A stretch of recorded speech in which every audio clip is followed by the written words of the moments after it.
राजस्थान के जैसलमेर से महज 20 किलोमीटर दूर एक ऐसा खंडहर है जहां सन्नाटा भी चीखता हुआ महसूस होता है। ये है कुलधरा, एक ऐसा गांव जो पिछले 200 सालों से वीरान और शापित है।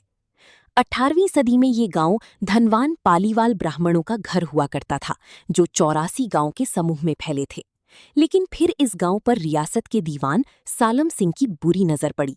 उसने गांव की एक खूबसूरत लड़की से जबरन शादी करने की मांग की और इनकार करने पर भयंकर परिणाम भुगतने की धमकी दी। अपने सम्मान को बचाने के लिए पालीवाल ब्राह्मणों ने रातों रात अपने 84 गांव हमेशा के लिए छोड़ दिए।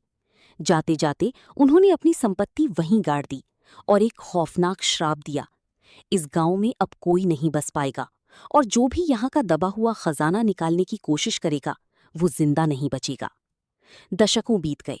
कुलधरा खंडहर में तब्दील हो गया, जहां इंसानों की जगह चूहों, सांपों और लोमड़ियों ने ले ली।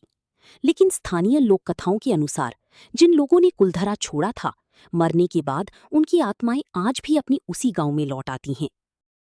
इसी किंवदंती को झुठलाने और उस दबे हुए खजाने की लालच में विक्रम नाम का एक लालची आदमी आधी रात को कुलधरा पहुंच गया। घुप अंधेरा था। विक्रम एक टूटे हुए घर के आंगन में खुदाई कर रहा था। अचानक उसे लगा जैसे हवा का तापमान एकदम से गिर गया हो। फावड़ा जमीन पर गिरने की छन्न आवाज और एकदम खामोशी। तभी उसके कानों में संस्कृत के श्लोकों के उच्चारण की आवाज गूंजने लगी। ये कोई पवित्र आवाज नहीं थी, बल्कि एक बेहद भारी, विकृत और खौफनाक आवाज थी जो सीधे उसके दिमाग के अंदर बज रही थी। और उसके रोंगटे खड़े हो गए। उसके सामने एक विशालकाय और खौफनाक आकृति खड़ी थी। वो एक ब्रह्म राक्षस था।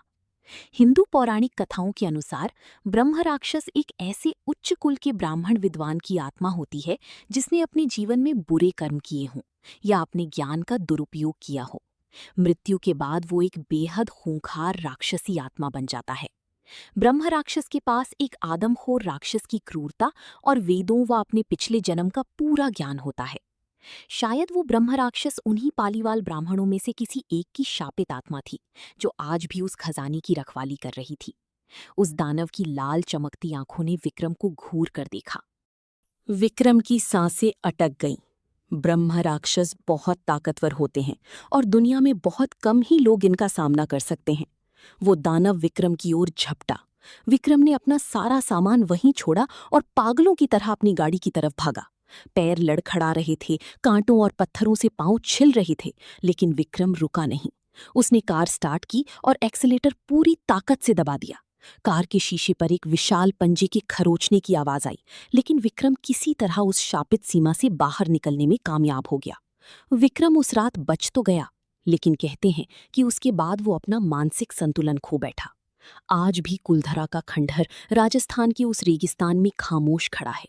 ये दिन में पर्यटकों के लिए महज एक जगह हो सकती है, लेकिन रात ढलती ही यहाँ दबे हुए खजाने का लालच मौत को दावत देता है। इसीलिए अगर कभी आप किसी वीरान और शापित जगह से गुजरें तो याद रखिएगा, कुछ खजाने जमीन के नीचे ही दबे रहें तो बेहतर है।